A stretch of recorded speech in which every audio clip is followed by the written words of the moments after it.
How do you connect to 500 million rows of sales transaction data, web analytics, and Salesforce data? With new sources and silos every day, what would you use? A data warehouse? Well, that could be an ETL nightmare. What we really need to do is just connect, blend, and analyze. And you can do all of this using Beam. Here we're connected to our sales data in a BigQuery connection. And as you can see, almost 500 million rows.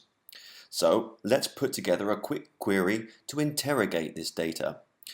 Perhaps we can look at order quantity and see it over time. First by year, and then let's break this down into months.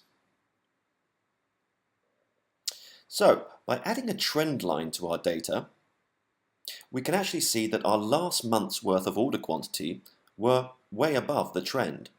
So why could this be? In order to interrogate this further, we could then connect to our Salesforce data, create a blended query. Here we'll create a joining key between the dates of the two connections. And now you'll see that we have our Salesforce data available to use in the same query. So let's drag our opportunities amount into the query to see if that can help us decipher what's been going on with our sales data.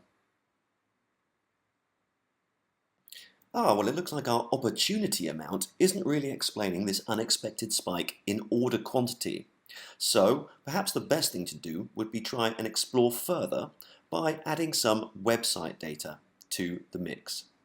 Again, we can blend by our dates from the two connections and use our website data in the same query as before. Well, perhaps our website visits data from Google Analytics might help explain what our Salesforce data couldn't. So if we add that as a trend, we'll be able to see if it answers our question.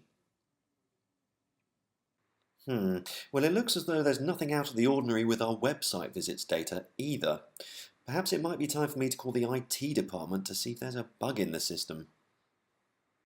No more data silos. With Beam, you can have your own virtual cloud data warehouse in real time, consolidated, and with no copying.